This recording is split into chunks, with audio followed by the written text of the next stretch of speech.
Karibu sana Afrika Mashariki. Hot Mix ya habari na mjadala. Naitwa Belinda Semtandi, nitakusomea habari zetu za kitaifa, biashara na uchumi Elkunda Materu, na katika michezo juma hili mjadala siku ya leo kihusisha masuala ya kitaifa zaidi. Bajeti ya hapa nchini Tanzania leo ikisomwa, na kule Kenya ilisomwa mwezi wa 3 kupisha heka za uchaguzi, na kule Uganda pia najua Rwanda kote, Sudani Kusini. Leo ni siku ya bajeti zenu. Tunawakaribisha sana tuweze kuhabarisha, na kumbuka tu habari zetu zote pamoja na mijadala unapata kupitia tovuti yetu eatv.tv.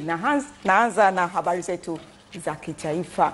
Serikali ya Tanzania imesema kwamba mpango wa maendeleo wa 2017-18 unalenga kukuza pato la taifa hadi kufikia 7.1 mwaka 2017 kutoka 7 kwa mwaka 2016, ikiwa ni pungufu kidogo ya kile kilichotarajiwa awali. Oliver Nyeriga anayo taarifa zaidi.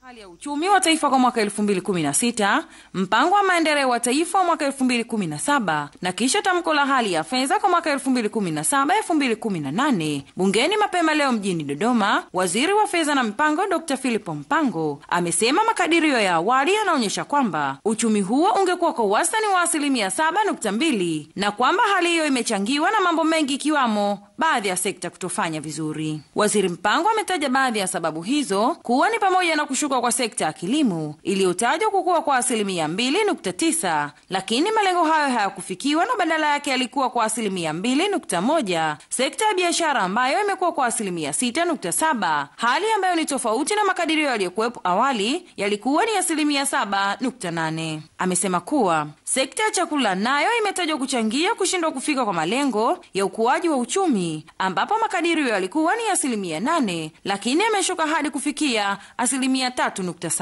Licha ya mapungufu hayo, zipo sekta zinazoweza kufanya vizuri na kusaidia uchumi wa taifa kuendelea kuhifadhi kiwango chake, pamoja na habari na mawasiliano, madini na kiashiria cha kuendelea kukua kwa sekta ya viwanda. Mtu anayesafirisha mazao yake kutoka halmashauri moja kwenda nyingine yasiyozidi tani 1 asitozwe ushuru.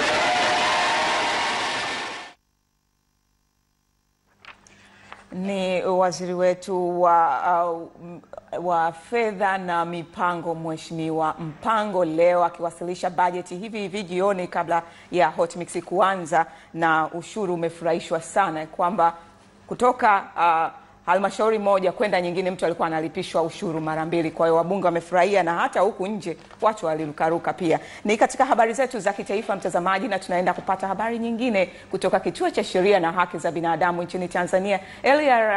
LHRC kimepinga hatua ya mamlaka ya udhibiti wa nishati na maji nchini EWURA kutangaza kusudio lake la kuongeza leseni ya uzalishaji ya umeme kampuni ya uzalishaji umeme IPTL ambayo inahusishwa na kashfa ya uchotwaji wa mabilioni ya fedha akaunti ya escrow. Oliver Nyeriga na taarifa zaidi. Hilo limetolewa na kaimu mkurugenzi mtendaji wa LHRC Anna Henga, ambapo amewataka EWURA kusitisha kusudio lao hilo la maoni ya kuongezea muda kampuni hiyo mpaka serikali itakapotekeleza mapendekezo yaliyotolewa na bunge la Tanzania mwaka 2014 kuhusu sakata la escrow. EWURA kusitisha mara moja kusudio hili na kukusanya maoni ya kuiongezea muda kampuni ya IPTL mpaka serikali itakapotekeleza mapendekezo yote ya Bunge la Jamhuri ya Muungano wa Tanzania kupitia kamati yake ya mwaka 2014.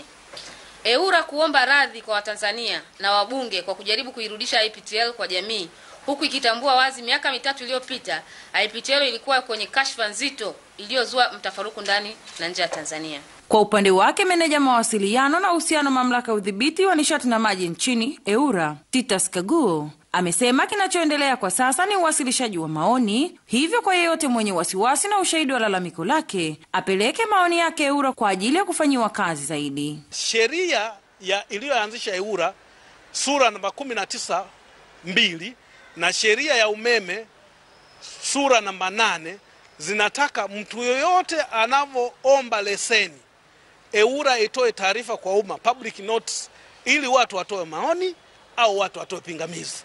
Hicho ndicho tulichokifanya. Ni taarifa hiyo kihusiana na masuala ya EWURA na kutupa fursa sasa hivi kupata habari kutokea TBS. Mkurugenzi mtendaji wa shirika la viwango Tanzania TBS Profesa EGD Mubofu amesema shirika hilo halitasita kuwachukulia hatua za kisheria wote wanaojihusisha na usambazaji wa tangazo batili la ajira linalohusisha shirika hilo kinyume cha sheria. Oliver Nyeriga ametuandalia taarifa ifuatayo. Profesa Mubovu ameyasema hayo leo jijini Dar es Salaam na kuongeza kuwa tangazo hilo ambalo linaenea kwa kasi kubwa mitandaoni limesababisha usumbufu mkubwa kwa shirika hilo na wananchi kwa ujumla, kwani tangazo hilo limepitwa na wakati. Amesema wanashirikiana na mamlaka zingine kubaini watu wanaoendelea kupotosha umma na tangazo hilo na hawatasita kuchukua hatua za kisheria kwa yeyote atakayebainika. Ni shirika la umma hili. Tupo kwa niaba ya Watanzania wengine. Na kwa hiyo Watanzania wengine kama nafasi zitakuwepo tutawajulisha. Lakini sio mtu mwingine kuanza kutumia nafasi hii kutangaza vitu ambavyo si sahihi. Kuhusu ubora wa bidhaa, Profesa Mubovu amewataka Watanzania kuwa makini na vitu wanavyovitumia. Tanzania wanapotumia bidhaa waangalie nembo ya ubora, kwa sababu ile nembo inawahakikisha kwamba kitu ambacho kipo pale kina ubora unaostahili, na sisi tumeridhia, na ndio maana tumeweka ile nembo ya ubora. Kwa hiyo tusaidiane katika hilo. Sio kwamba watakuwa wanajilinda wenyewe, lakini pia watakuwa wametenda haki kwa yule mzalishaji ambaye amezalisha na amefuata taratibu zote ambazo zimempelekea yeye kupewa nembo ya ubora. Asante Oliver Nyeriga kwa mkusanyiko wa habari zetu za kitaifa kwa siku hii ya leo. Kumbuka mtazamaji, unazipata kupitia tovuti yetu EATV.tv na pia usisahau kulike, kushare katika Facebook page yetu ya EATV.tv. Na hivi sasa tunaenda Je Wajua. Wajua? Takwimu za REA zinaonyesha kuwa 41% ya wakazi wote wa vijijini nchini wanapata huduma ya umeme ikilinganishwa na 2% kwa mwaka 2007. Je, wajua? Mtazamaji, na sasa tunaungana na Elkunda Macheru kwa habari zetu za biashara na uchumi. Naam, Belinda Semtandi, katika habari za biashara leo tuanze na kilimo. Mamlaka ya masoko ya mitaji na dhamana nchini CMCA imesema kuwa soko la bidhaa za kilimo linalotarajiwa kuanza mwezi Julai mwaka huu linatarajiwa kuwa chachu ya uwazi kwenye suala la bei za mazao mbalimbali yanayolimwa hapa nchini. Jonanje Samueli ameandaa taarifa hii inayosomwa na Bazili Mbakile. Akizungumza na waandishi wa habari leo jijini Dar es Salaam mara baada ya kufungua mafunzo ya siku moja ya wajasiriamali wasindikaji wa vyakula, mwakilishi wa mkurugenzi mkuu TFDA Raymond Wijenge, ambaye pia ni mkurugenzi wa usalama wa chakula kutoka taasisi hiyo, amesema ada iliyokuwa ikitozwa na TFDA baada ya TBS kufanya uchunguzi ilisababisha wajasiriamali wengi kushindwa kumudu gharama za usajili wa bidhaa zao. Moja eneo ambalo lilikuwa na changamoto ni kulipia ada za uchunguzi wa kimaabara. Kwa hiyo tumekubaliana kwamba sisi TFDA tunaweza tukatumia matokeo ya uchunguzi yatakayofanya na TBS katika usajili wa bidhaa bila kulazimika tena kulipia gharama za uchunguzi wa kimaabara wa vyakula wanavyokuwa wamewasilisha kwa ajili ya kusajili. Kama wanazalisha vyakula ni salama, yani ile chakula kitaweza kushindana kwenye soko la ndani na nje. Justin Makisi, meneja usajili TFDA, amesema hatua hiyo itawezesha wajasiriamali 1024 kuweza kuwa na bidhaa salama zenye uwezo wa kushindana kimataifa, na kwamba takribani mikoa 16 tayari mafunzo na mpango huo umefanyika. Na ndio inayotoa ajira kubwa, hususan kipindi hiki ambacho serikali yetu iko katika mchakato mzima wa kuhakikisha kwamba ajira zinapatikana, lakini kwa kuzingatia kwamba inakabiliana na changamoto hizo za ukosefu wa ajira, basi ndio sababu tunakubali kwamba kuna ujasiriamali kwa ajili ya kujikimu. Hivi karibuni TFDA na TBS zimeandaa hati ya makubaliano ijulikanayo kama MOU na kuweka mikakati ya utekelezaji wa hati hiyo, ikiwemo miongozo na taratibu za kutambua mchango wa kila taasisi ili kupunguza michakato na gharama kwa wajasiriamali na wafanyabiashara wanaohitaji vibali na usajili wa bidhaa zao. Na mtazamaji, kumradhi kwa mchanganyo huo wa picha hiyo, lakini taarifa hiyo inahusu kuhusiana na mamlaka ya chakula na dawa TFDA na shirika la viwango nchini TBS ambazo zimekubaliana kufanya uchunguzi mmoja wa kimaabara kwa bidhaa za wajasiriamali ili kuchochea mapinduzi ya viwanda na kukuza ubora wa bidhaa na usalama wa chakula. Sasa tukupatie taarifa ambayo inahusiana na kilimo. Mamlaka ya masoko na mitaji ya dhamana nchini CMCA imesema kuwa soko la bidhaa ya kilimo linalotarajiwa kuanza mwezi Julai mwaka huu linatarajiwa kuwa na chachu ya uwazi kwenye suala la bei ya mazao. Tupate taarifa hii sasa kwa undani zaidi. Afisa uhusiano wa CMSA Bwana Charles Shirima amesema soko hilo litakuwa linaendeshwa kwa mfumo wa mnada kwa magala ya mazao yaliyopo sehemu mbalimbali nchini ambayo yatakuwa yameunganishwa na mfumo maalum wa kielektroniki. Shirima amebainisha kwamba kutakuwa na tovuti maalum kama ilivyo kwa soko la hisa la Dar es Salaam DSE itakayokuwa inatoa taarifa za mnada na bei ya mazao, na kwamba kwa kuanzia wataanza na mazao ya ufuta, korosho, alizeti na mahindi. Huu mnada unafanyika kwa kukutanisha wanunuzi mbalimbali wa kimataifa. Kwa hiyo unapokuwa na commodities exchange au soko la bidhaa, unawezesha kuweza kupata masoko ya bidhaa zile za kilimo kwa bei ya ushindani na bei ya kimataifa. Mkulima anapomaliza kulima mazao yake, anapeleka kwenye magala. Yale mazao yanaingizwa kwenye mfumo wa leseni za magala, anapata stakabadhi ya gala.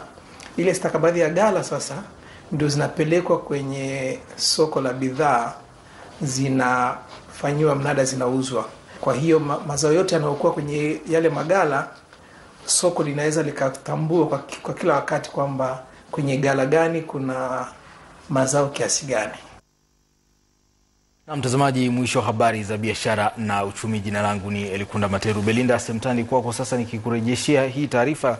Na utakumbuka bajeti ya leo imesomwa na Waziri Mpango, na amezungumzia kuhusiana na kupunguza ushuru wa mazao kutoka 5% hadi 3%, lakini pia mazao ya biashara hadi kufikia 2%. Tukiwa tunazungumzia fedha na bajeti ni trilioni 31.7 ambapo trilioni 19.9 ni mapato ya ndani ambayo ni sawa na 63%, wakati trilioni 11.9 ni kwa ajili ya miradi ya maendeleo. Hii ni 38.9.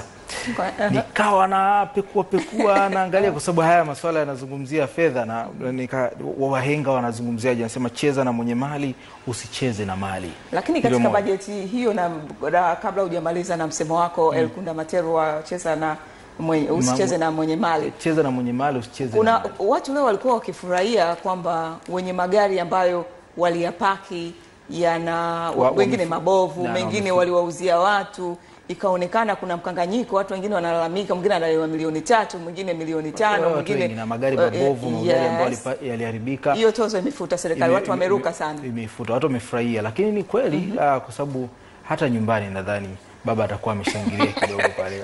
Mzee naye alikuwa amepaki. Watu wengi wapata ajali, magari yao wamepata ajali. Wakienda TRA wanajikuta kuna deni kubwa. Malimbikizo ya kodi kwa bado wanaendelea kudaiwa. Kwa hili imekuwa ni ahueni kwao. Lakini sasa kwa wengine pia nao imewagusa, kwa wakulima imewagusa. Je, tunajiuliza kuna watu ambao hawajaguswa au wameguswa kwa namna moja, lakini sasa uchambuzi bado utaendelea, lakini mjadala kuhusiana na bajeti utaendelea bungeni. Watu watapata kujua kwamba ni kitu gani kimezungumzwa, kwa sababu yeye amezungumza mambo mengi kwa wakati mmoja. Waziri kusikiliza karibu saa moja, inaenda masaa mawili kwa sababu ishavuka.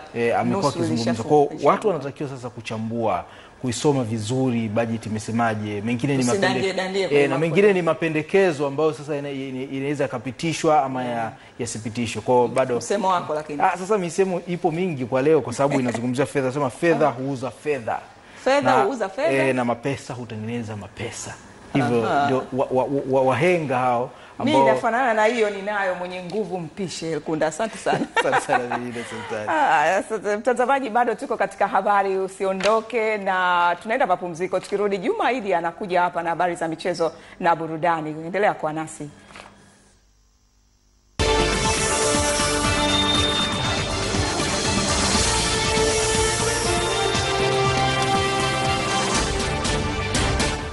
Mashindano ya SportPesa Cup yanayofanyika kwa mara ya kwanza hapa nchini Tanzania yamekuwa na mvuto mkubwa kutazamwa mubashara kupitia luninga za ITV na EATV kwa kutazamwa na watu milioni 7.5 katika siku ya kwanza ya ufunguzi wa mashindano hayo.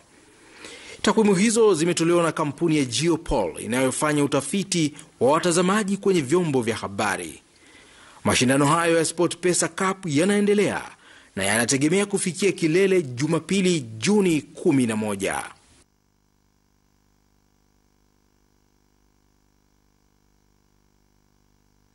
Mtazamaji wa Hot Mix, karibu sasa katika habari za michezo na burudani. Mimi naitwa Jumaidi. Tuanze na habari za michezo kitaifa.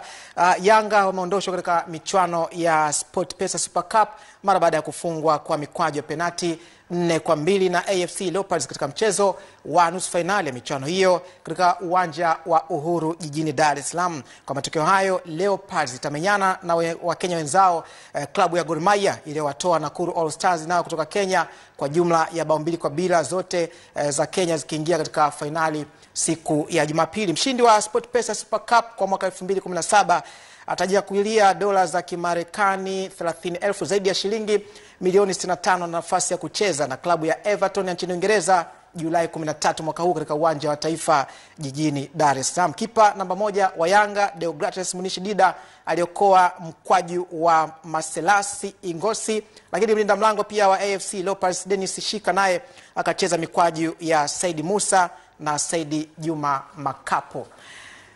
Kwingineko, kikosi cha timu ya taifa ya Lesotho kimewasili hii leo kwa ajili ya maandalizi ya mchezo wa kwanza wa kuwania kufuzu fainali za kombe la mataifa Afrika dhidi ya wenyeji timu ya taifa ya Tanzania Taifa Stars, mchezo ambao utapigwa uwanja wa Chamazi jijini Dar es Salaam. Taarifa zaidi na mwanamchezo wetu Fatma Rashidi. Afisa habari wa shirikisho la soka nchini TFF Alfred Lucas amesema mchezo huo utachezeshwa na waamuzi kutoka Djibouti na Kamisa atatokea nchini Somalia, ambapo ameongeza kuwa kiungo Jonas Mkude ameshajiunga na kikosi hicho, lakini yeye pamoja na beki Mohamed Hussein Shabalala watakosa mchezo huo kutokana na kuwa majeruhi. Ni kwamba wale Lesotho wanaingia leo kwa makundi mawili tofauti. Kundi la kwanza litakuwa na wachezaji wawili wanafika saa 9 kamili.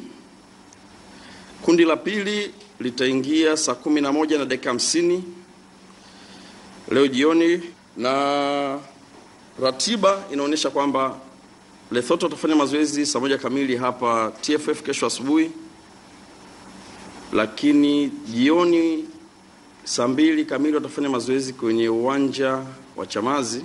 Mchezo utachezeshwa na Abdullahi Mohamedi Iltlehi, atasaidiwa na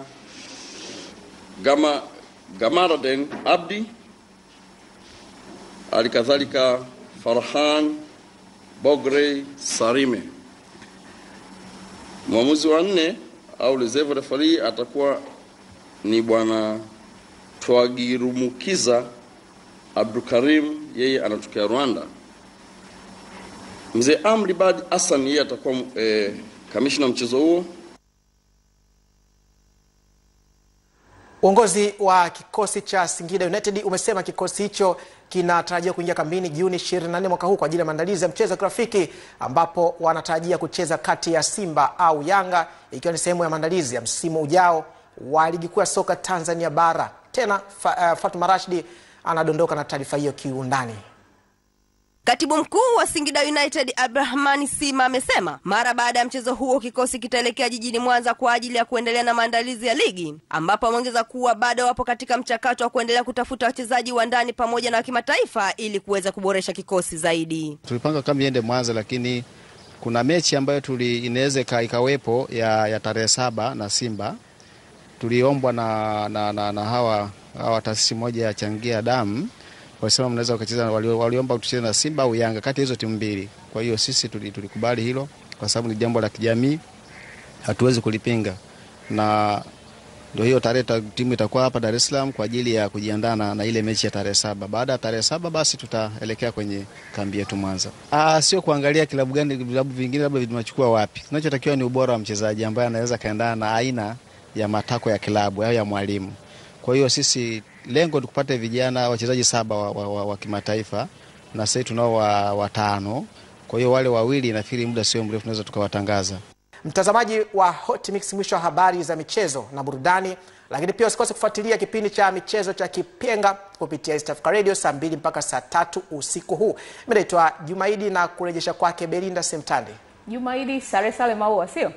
Sare maua amna kuchekana hoja amna kuchekana, lakini mashabiki wa Simba na Yanga sio mimi. Mashabiki wa Simba na Yanga sare maua wote wametolewa kwa penalti. Kuna Samson alikuwa anasema hawa Yanga jinsi wanavyocheza huu mpira inawezekana wanataka kutolewa na wao kama walivyotolewa. Na mimi kitu ambacho nimegundua Belinda katika mashindano haya, wa Kenya wamejipanga haswa. Unajua ligi ya Kenya bado haijamalizika. Kwa hiyo wapo mapumziko, wamekuja kwa ajili kama mazoezi, lakini pia katika kujiandaa na michuano yao. Simba na Yanga wameshamaliza ligi. Kwa hiyo wachezaji wetu nilivyokuwa nikiwaona tangu mashindano yameanza, wa Simba na Yanga kama vile walikuwa wanachukulia ile michezo ni kurelax kwao, wametoka katika kupumzika kwao. Ila Nakuru leo sijaona mbwembwe zao mbele ya Gor Mahia. Na kunao wamepigwa bao 2-0. Kwa hiyo Gor Mahia ni moja ya timu ambazo mimi nawapa nafasi ya kuchukua ile kombe kwa sababu wameshinda mechi zao bila penalti. Kwa hiyo ni watu ambao wanaweza kukufunga ndani ya dakika 90 usitegemee penalti. Kwa hiyo wanakutana na Wakenya wenzao. Kwa hiyo Nakuru ni daraja la kwanza sio? Nakuru wanatoka daraja la kwanza. Daraja la kwanza, wale wengine ndio ligi kuu. No, daraja la kwanza wamefunga Simba. Daraja la kwanza wamefunga Simba. Nashukuru sana Jumaidi. Poleni Simba kwa kufungwa na daraja la kwanza. Hii ni kwa mujibu wa director wangu huku nyuma, ni shabiki wa Yanga. Sio mimi jamani. Na leo ni bajeti kuu. Samson Chazi anakuja na jinsi bajeti hii ilivyogusa maisha ya wananchi wa kipato cha chini. Atakuwa na wachambuzi, mchumi na mwananchi. Kwa hiyo usiondoke, endelea kuangalia show. Kwa niaba ya wote walioandaa habari, naitwa Belinda Semtande, kutakia usiku mwema.